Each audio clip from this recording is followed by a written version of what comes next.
This is Kai Smith, your certified trichologist. I want to just jump on in and I want to ask you guys if you would share this information with your platforms. And so basically what we're going to be discussing is how to keep that hair on your head once you've grown it from the scalp. On average, a person is going to yield a ½ inch of hair a month, which will give us approximately 6 inches of hair, new hair per year on average. Everybody isn't average, so let's not get stuck on that set amount. Some people are not average. So the average head of hair will grow a ½ inch a month, which will give us 6 inches of hair per year. We're multiplying the half times 12 months, which will give us 6 inches of hair. Okay, everybody following me? And so with that, we need to learn how to nurture the hair fibers. Remember I talked about yesterday how the hair is no longer living once it grows from the scalp? The hair is no longer living once it grows from the scalp. And so we have to nurture that. We have to nurture it using synthetic humectants, moisturizing agents, and protein. Protein is going to keep the hair strong. And so we want to talk about nurturing the hair fibers that have grown so that we can retain them, we can keep them on our heads. So we want to make sure that we properly moisture and protein balance the hair. I don't mean taking oils and moisturizers as maintenance products and slathering them onto the hair to try to get the hair to stay moist. I mean actually doing this at the shampoo bowl with your conditioning agents, because we want to force that into the hair shaft, into the cuticle of the hair, so that we can fortify that hair, keeping it moist and keeping it strong. Therefore, if we can do it at that point, we do that infusing with steamers and hair dryers, so that we can open up the cuticle of the hair. We can get those moisturizing agents and those proteins into the hair to strengthen it. So we're doing that at that point. Therefore, when you go to style your hair, whether natural or whether you straighten it, however your desired style is, when you go to do that, your hair doesn't feel dry. It doesn't feel weak. It's not breaking off. Okay, so we want to refrain from using so much maintenance product. We want to get away from the misconception that we can moisturize the hair and get moisture retention from these maintenance products, greases and all of these oils and hot oil treatments and all of that stuff. We moisturize the hair and we protein or strengthen the hair with conditioning agents. And so we want to make sure that we are trimming our ends. We run from the trim, y'all, like it's the plague. But remember, I told you the average lifespan for hair in the anagen cycle is 2 to 7 years. So depending on how long your growth cycle is, and depending on how long your hair is and how frequently you're cutting your hair, your ends are going to be the weakest point of your hair, because it's the oldest hair on your head. And it's gone through a lot of environmental beating, styling, and manipulation. So it becomes weak. That hair starts breaking down. And so it calls for a trim from time to time. And so we want to make sure that we're trimming those ends. You guys, stop running from the trim like it's the plague, because it's going to help you retain your hair. Because if your ends are the weakest hair on your head, your hair is growing from your scalp, you're constantly regenerating new hairs closer to the scalp, but the hairs on the ends are the oldest. They're going to be the most fragile. They'll break off sooner. If you're growing hair from the scalp and it's breaking off on the ends, it will make you think that your hair isn't growing because you're not retaining length. So you want to make sure that you keep those ends trimmed as necessary on an as needed basis. And doing so, you should be getting your ends trimmed by a professional. They will be able to look at your ends and they will be able to tell you when it's time for that trim. And just let me let you in on a little something. As far as the trim is concerned, make sure that you trim off what's necessary.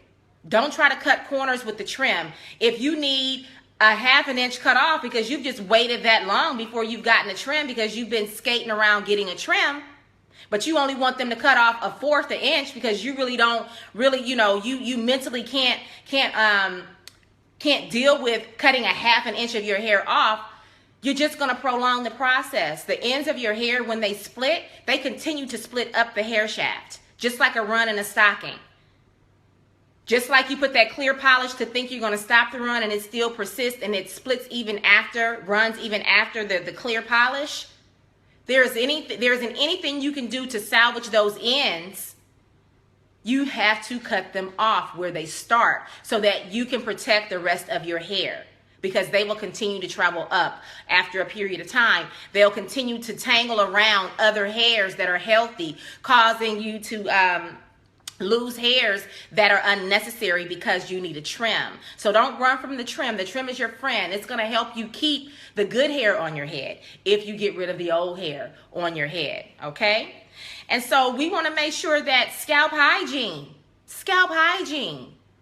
Stop trying to hold off and not shampoo your hair. Stop waiting 3 weeks to shampoo your hair. Really, honestly, ladies, you should be shampooing your hair once a week, because you secrete natural oils, you secrete sweat, and then on top of that, you're probably using some type of product on your hair. And so you really need to shampoo your hair more frequently to keep the scalp clean. That allows the follicles to absorb nutrients, that allows for good circulation, and that is just how you build a foundation for your healthy hair. You establish a good foundation for the hair externally by keeping your scalp clean. If I showed you some microscopic pictures of people that just go 2, 3, 4, 5 weeks without shampooing, a microscopic picture would blow your mind. And so looking at a microscopic picture and seeing how the coating, the film is so thick on top of the scalp and blocking the hair follicles, it's not good. It could be a detriment if that's the way you continue to live. You keep the condition of your scalp under those kinds of conditions where it attracts bacteria, you have all this sebum and sweat, and then it can actually have a smell to it too. Because depending on your diet, the oils that you're secreting in your sweat, it actually has traces of the foods that you eat when you're eliminating those toxins, because that's the way we eliminate, excreting sweat and all of that stuff. We eliminate toxins that way. So you want to make sure that you're keeping the scalp clean too, guys. Definitely keeping the scalp clean. And so we want to make sure that we're using products for our hair texture. Using products for our hair texture. We want to make sure that we're using products for our hair condition. Because if you're not using the right types of products for your hair situation, it's counterproductive and it's not going to work. It's going to make you feel like you're not making any progress. So make sure you're aware of what types of products are best for your hair, especially when it comes to moisture retention and strengthening the hair fibers. Okay? Also, let's talk about this LOC method. LOC method. I'm about to make some people mad that's in this natural. Really make some people mad. And it's not my intention to step on anybody's toes. I'm just giving you the hard facts. And sometimes those hard facts, those truths may hurt. And so this LOC, what is LOC? Liquid oil and cream. Liquid oil and cream. It don't take all of that, y'all. It don't take all of that if you're using the right conditioning agent. So these theories that people are coming up with, these myths that people are coming up with, I'm here to help you guys dispel those myths and weed through the minutia. We need to weed through the minutia. We need to educate ourselves on the facts, because the LOC method is supposed to be you're putting water, then oil, and then you're using a cream. Why do you have to do all of that? And then none of this stuff is being absorbed into the hair. So guess what's going to happen, you guys, as soon as you go to shampoo it? It's all superficial, and it's all a coating. It's going to rinse off down the drain as soon as you shampoo, and then you're going to be back at point A. And we don't want to keep starting over and over and over again and having to do something and feeling like we're not getting anywhere. And this is because you're applying the wrong principles. because you don't know how to set the foundation. And so the LOC method, you're just slathering stuff, water and oil and cream. And so what you have to understand is the theory behind why you're doing what you're doing, instead of just doing something because somebody told you that it will work. The theory behind moisture retention is because you're actually filling up the cuticle with what it needs. You're filling up the cuticle with what it needs. You're not just laying something on top of the hair to rinse off as soon as you go to shampoo it again. You have to go in and fill up the cuticle so that you can seal the cuticle. And using oils and creams is not sealing the cuticle. So that's why you still feel like you need more moisture and more moisture. Now, a naturalista, if she's in her natural state, and especially if her hair is kinky or really curly, she may have a more difficult time with moisture retention because of the curl pattern. And because of that, that's why I said you have to understand what products to use based on your hair texture and your hair condition. And when you establish those two things, learning what your hair texture is, fine, medium, coarse. If your hair is really dense, you need to understand all of these things. Texture versus your density, because we confuse those. And so with that said, you wouldn't have to go through the LOC method, and this is not to come against any specific group of people. I just want to educate you. So basically you have to learn those components: carbon, oxygen, hydrogen, nitrogen, sulfur. That is what each hair strand is composed of. Carbon, oxygen, hydrogen, nitrogen, sulfur. Each hair strand is composed of that. And it goes in order of what the percentages are. So the largest percentage is carbon, and then it goes to oxygen, hydrogen, nitrogen, and sulfur. There's a small percentage of sulfur in each hair strand. And so when you know the science of something, then you won't be fooled by the gimmicks. And so I'm here because I understand the science and how to bridge that into your hair care. And so the LOC method is going to cause redundancy, because you're never going to get what it is that you're desiring. You're never going to get to the proper moisture retention level. And they're only talking about moisture retention. They're not talking about balancing out moisture and protein. All they think about is moisture, but you need to have a balance of moisture and protein in the hair in order for it to be healthy, okay? And so I just wanted to bring that LOC method to your attention and what that's all about. So it starts at the shampoo bowl. It starts with the things that you're putting on your hair to seal that cuticle, to strengthen that hair fiber, okay? And so the next thing, we want to make sure that we're using proper tools. What I mean by that, and right now in this situation, combs and brushes. Combs and brushes. What type of combs and brushes are you using to manipulate your hair with? What types of combs and brushes are you using to manipulate your hair with? Is it causing you to lose hair? Are you using a smaller comb than what you need, a brush that's taking out hair unnecessarily? So we have to be careful with our combs and brushes. So we have to be careful of the tools that we're using on our hair, because it can also cause you to lose hair. Now that you've grown your hair, what do you need to do to retain your hair?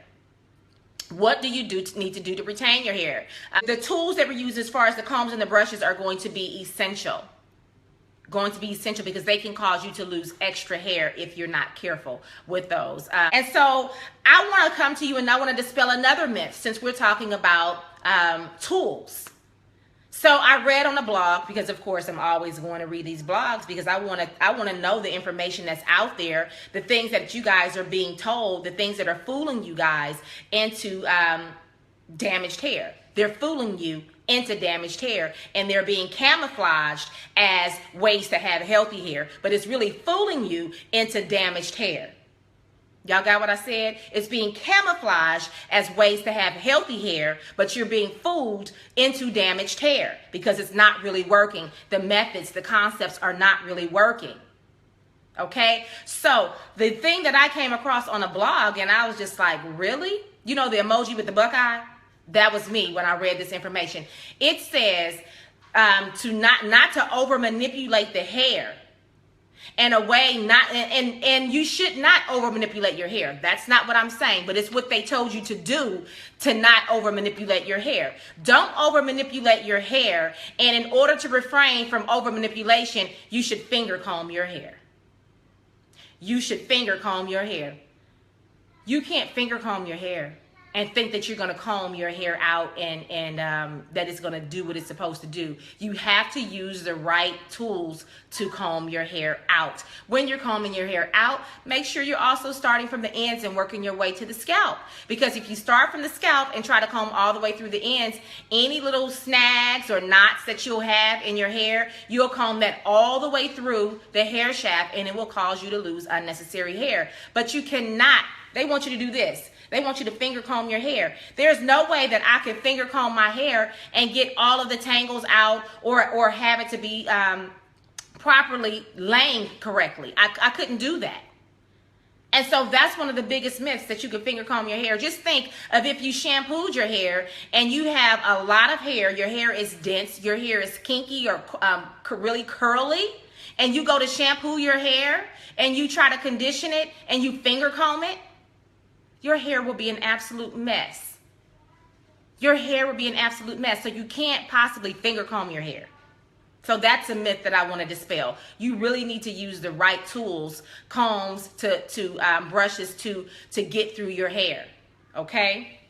And so the next thing that I want to talk about is not being fooled by the protective styling methods. Protective styling? What is protective styling? Since when did hiding your hair become protection? Protective styling is just another way to call it neglective styling. Because you cannot neglect your hair. You cannot tuck your hair away and hide it and think that it's going to be good to you. You cannot lack giving your hair TLC and think that it's going to give you a big payoff. So I don't believe in protective styling in a way that you're going to braid your hair up so that you don't have to touch it. If you neglect to comb your hair, if you neglect to shampoo your scalp with proper scalp hygiene, how could that possibly be yielding a good foundation for healthy hair? And how could that possibly be yielding a good foundation for hair retention? It's counterproductive. People like to say, I'm going to braid my hair up and put it in a weave so that it can grow faster. Your hair is going to still grow the same rate that it will grow, whether it's braided or whether you're combing it every day. Because you braided it is not going to accelerate the growth process. It's just a mental thing that you tucked your hair away and you don't have to look at it. And when you take it down, depending on how long you left it up, you might have some additional growth.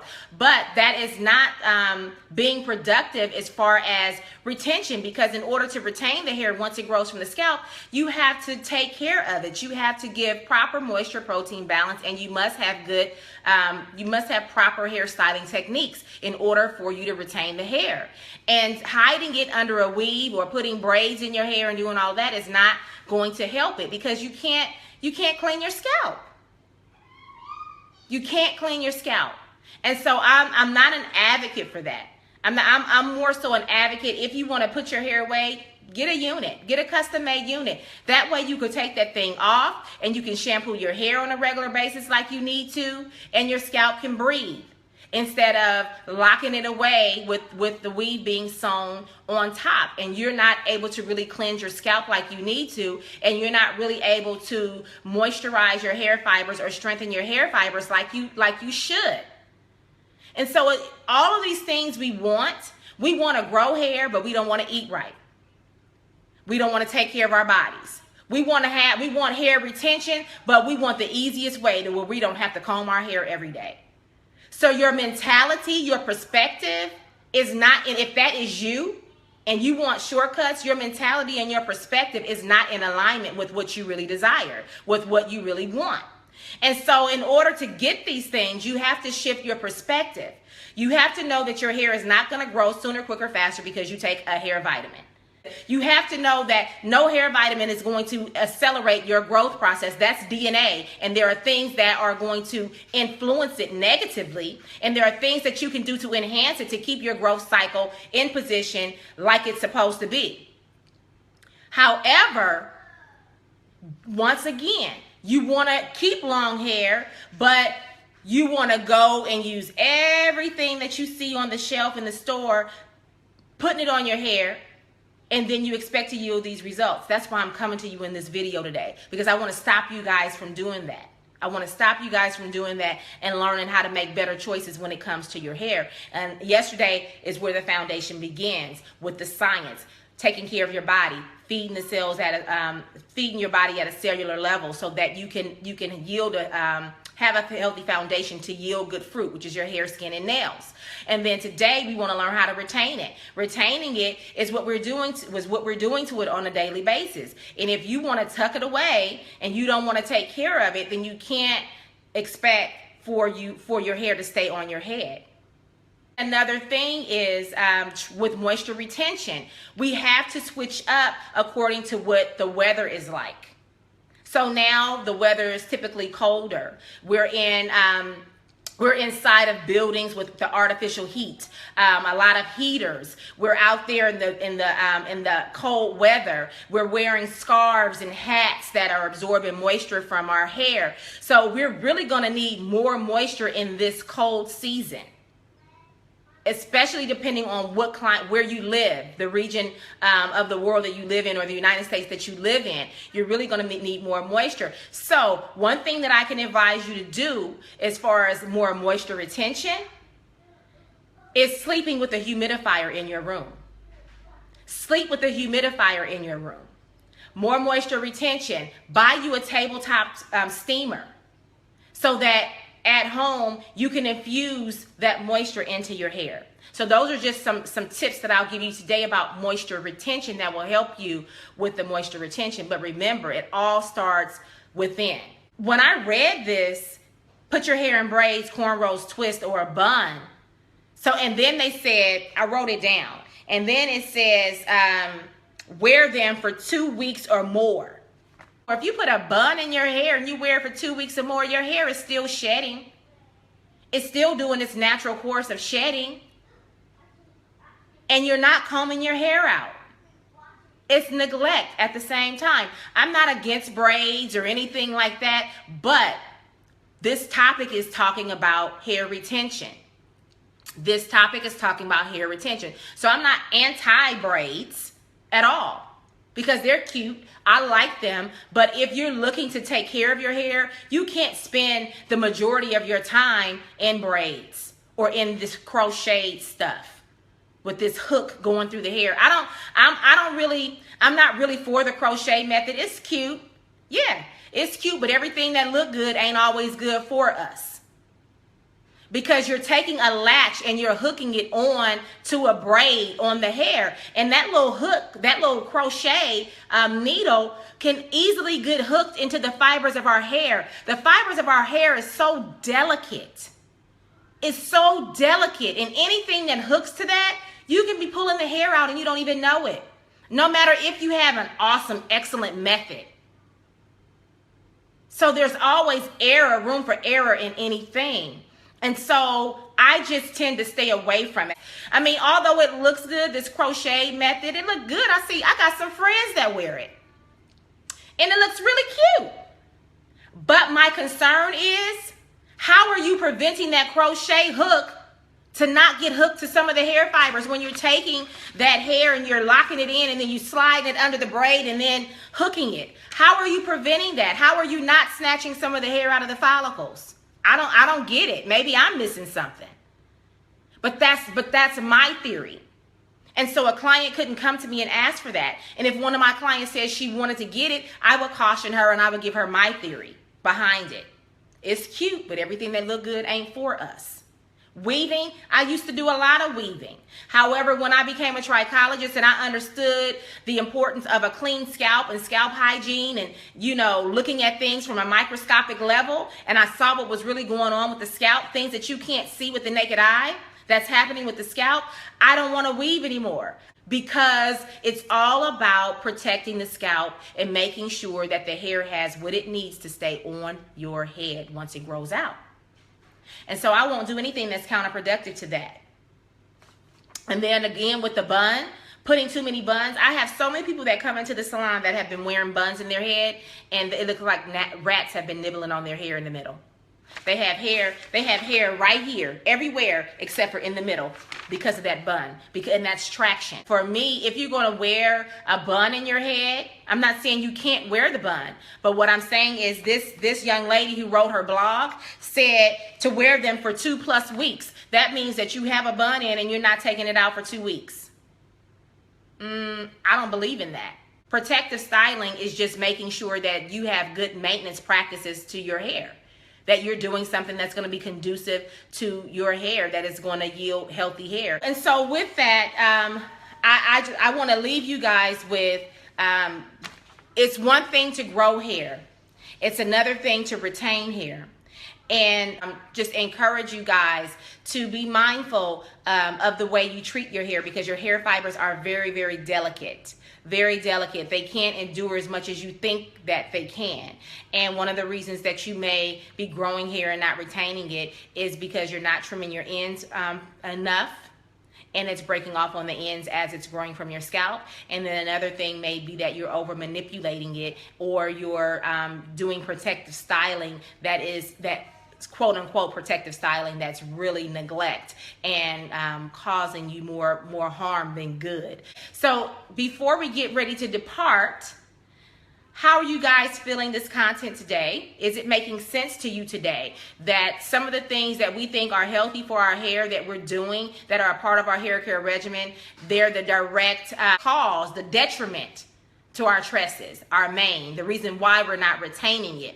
And so my objective is to educate you on how to protect your hair, not neglect your hair, because these protective styles are camouflaged as being healthy, but they end up causing problems, and they're the detriment to your hair. And so I just want to leave you guys with be mindful of how you care for your hair.